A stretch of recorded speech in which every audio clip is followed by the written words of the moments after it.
Hey y'all, it's Leland TV, and I'm going to talk to you guys about my noob-friendly paddle tail setup and just basically run through why I like them, what I use, and the whole methodology behind it, and just keep it real simple for all of you. So my top 3 reasons why I like using paddle tails is that it's a great search bait. You can really figure out like what fish are in an area and where the fish are at. You can do that by fishing the paddle tail on the bottom, near the surface, mid-depth, next to weed lines, over rocks, next to cover, so on and so forth. Second reason is that it's relatively inexpensive to throw, and that there is a lot of variety with the baits that you can get in the soft plastics and like colors and that type of thing, and I really think that's pretty cool. Third reason is that it's really fun to throw paddle tails because when you actually get whacked by a fish, oh my god, it's so much fun. It's incredible. Like a good smallmouth hit, like a 3-pound smallmouth hitting your paddle tail, holy cow, like you will want to use paddle tails all the frickin' time after that. Absolutely like changed over the summer. Yeah, it's a very successful bait to use. You can use them all year round, as far as I know. People use them definitely like in the spring, summer, in the fall. Mainly in the summer and the fall they really excel. I've had a lot of luck with them in September. Specifically, September and October seem to be pretty good months for them. In August. So, yeah. Really like them, and yeah, want you guys to just like get out there and try them. Look at the size of that thing. If you haven't already like given them a shot, like you should be trying them. You will want to keep trying them after you catch a fish on them.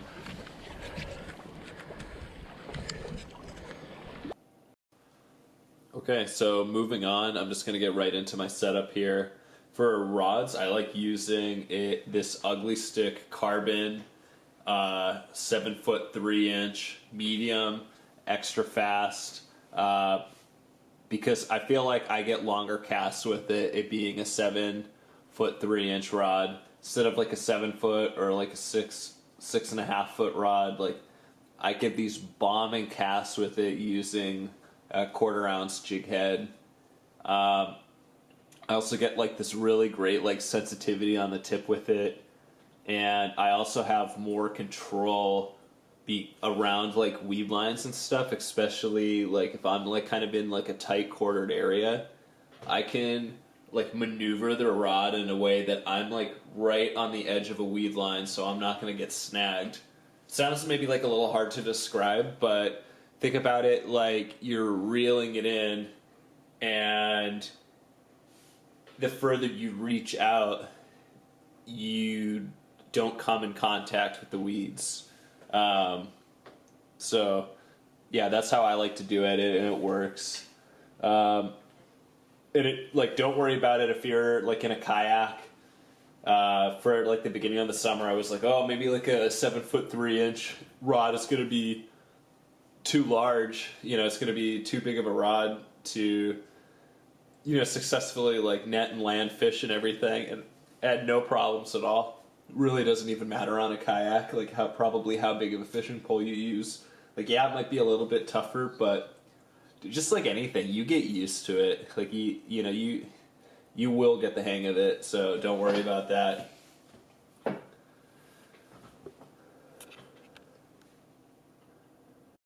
So the reel that I like using, I'll keep it pretty short, but I like using a 3000 size Daiwa Revros reel.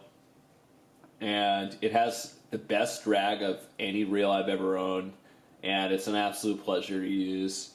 I like having a wide grip handle, like you can see here, that like it's just easier like reeling in, like doing a lot more like casts and retrieves when you have that little bit of extra grip space.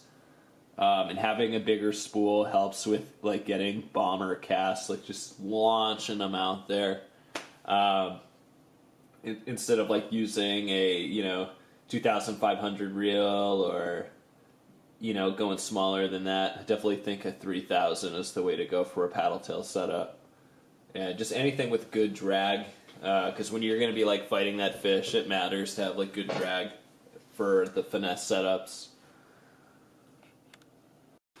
So for line, I like using a 10-pound Cast King braid to a 10-pound Seagar Red fluorocarbon leader, and the sensitivity is really nice, and I feel like you definitely feel like you get more of a direct hit when you're using braid and using a fluorocarbon leader. Arguably, you might be getting more bites too with the fluorocarbon leader. But I will say that I may end up switching over to 8-pound big game Berkley monofilament line just because it's easier. There's a couple of times where I had to retie leaders on a kayak, and I almost like didn't even feel like I needed to be. Like I feel like I could have been getting by just using 8-pound fluorocarbon leader or 8-pound Berkley big game, because like I'm not fishing on the bottom with it. It's something that I'm like I'm reeling in and casting and retrieving. So there's already somewhat of an impact of it like going through the water, and I think monofilament would be fine. I'm probably just going to switch over to monofilament to that Berkley big game. But braid and a fluorocarbon leader, like you are not going to go wrong at all. Absolutely have your bases completely covered by doing that. Just find like a good brand that you like and stick with it. You can also use braid to a mono leader. I've done that and it works great. I did that for an entire season and it worked really well. For jig heads, I really like using 1/4 ounce jig heads for anything that's over 6 feet deep, and for under anything that's 6 feet deep, I'll use an 1/8 ounce, and that seems to work totally fine with me. My go-to colors for jig head colors are going to be pink and red. I've also had luck, using just the natural colors and, like a black and white and that type of thing too. You can use those, but for sure have had more luck using hot pink.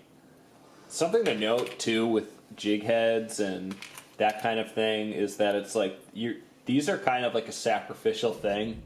Don't spend a ton of money on jig heads knowing that you might get it hung up or lost. Oh. You just want to make sure that it's got a good hook on it.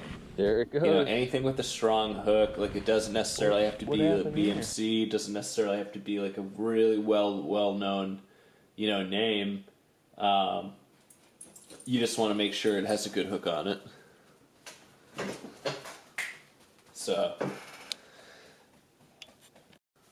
some of my favorite brands for jig heads, though, are I really like the Northland Tackle jig heads. Those are perfect, like totally budget friendly, and they work very well. I also like the Gamakatsu round ball jig heads. Those are also really, really good jig heads. They're a little more expensive, but you get really strong hooks with them. I'm really going to start playing around with my own jig heads, and just with colors and stuff like that. I've got some, hot pink Pro Tech paints that I'm going to be doing my own jig heads and everything with, so it's going to be fun. Stay tuned for that. For baits, you have so many options. That's really like the fun of fishing paddle tails is every brand makes one, and they're all a little bit different in their own way, and you can really mimic like what bait fish are completely in your area very well. And they're a lot of fun. But my absolute gold standards are going to be the Kitech Fat Swim Impacts 3.8 inch. I really like any of the pearl or rainbow shad type colors, anything that mimics natural bait fish in your area. And those mimic all kinds of things in Lake Champlain. Like we've got alewives and smelt and stuff like that. But yeah, I also really like experimenting with other baits and other colors.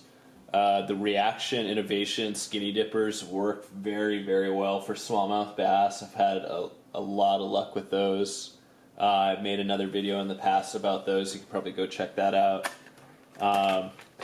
But yeah, like, I mean, just like so many other baits, as you can see here through all this B-roll that I'm putting in. You can go crazy with it. Let me know what works for you, and you know, I'll probably end up trying those too. I mean, my advice absolutely too with choosing like baits and colors would be to just try to mimic bait fish that are in your area. You know, if you're in an area where there's, you know, bluegill, sunfish, and stuff like that, maybe you catch a bass and it regurgitates a sunfish. You know, try using something that's sunfish colored or that looks like a sunfish. Would be my recommendation. So the game plan is basically we're going to cast in spots that look fishy.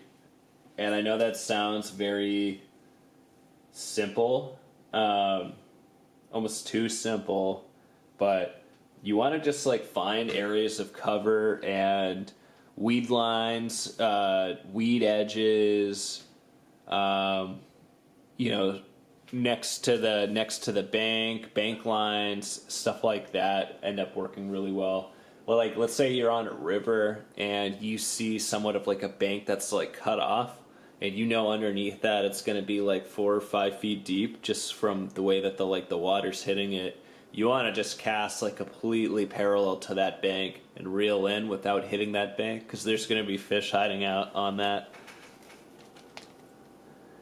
But you can see here from like my photos and like some of the videos that I've like kind of taken and put up here that, you know, you kind of want to like cast out like that and follow those weed lines, and if you're not getting bites, move. Just keep going. It's totally like a bait where you can really launch it out like a million times and eventually you're gonna get something. So that would be my recommendation. Don't spend too long fishing a spot. I mean, definitely make sure you get in there and fish it, but you're going to waste time if you get in there and fish for very long in the same spot, that is. So yeah, that's basically about it. I just want to kind of shortly get into finesse paddle tail setup and why I think you guys should do it. It works. It's a great working thing. Great working setup. Alrighty. This is Leland TV, and I'm out.